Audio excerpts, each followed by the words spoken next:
And meron ako ditong kalahating bar ng butter. Haluin ko muna para malusaw. Ayan, okay na yan. And then, ilalagay ko na dito itong brown sugar. Haluin ko.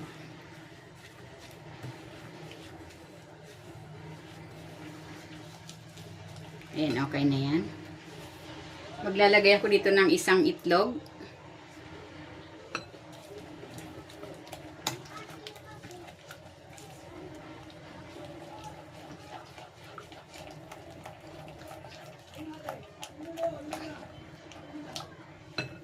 Maglalagay ako dito ng harina, salt, at baking soda. At maglalagay din ako ng cinnamon powder. Haluin natin.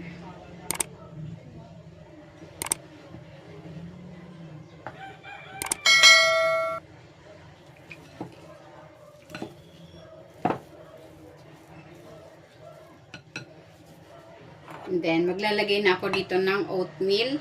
Kalahati lang muna.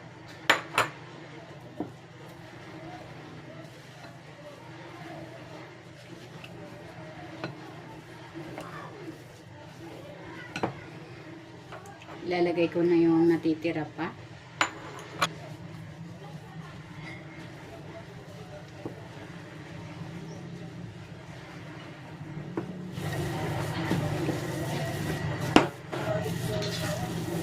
Ayan, okay na ito. Ilalagay ko na itong chocolate chips.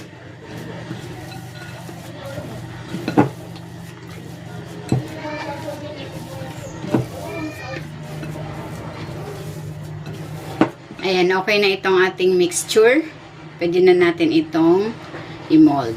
Ayan, kukuha ko ng isang kutsarang mixture. Bibilugin ko muna ito. Ganyan. And then, ipa-flatten ko. And then, meron ako ditong chocolate chips. Lagyan natin dito sa ibabaw para maganda yung ating cookies.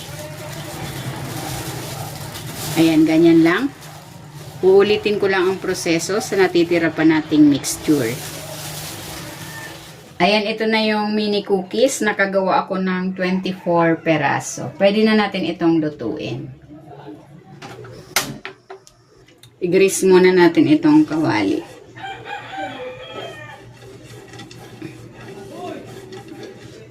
Maglalagay na ako.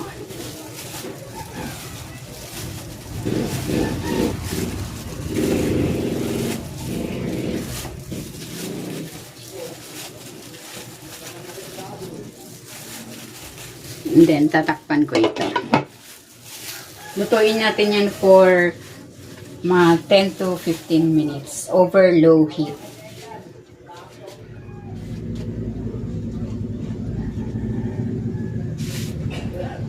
Ayan, luto na itong oatmeal cookies sa kawali.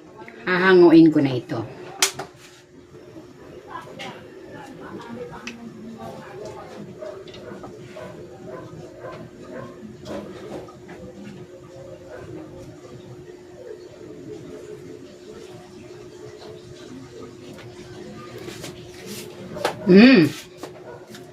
Sarap.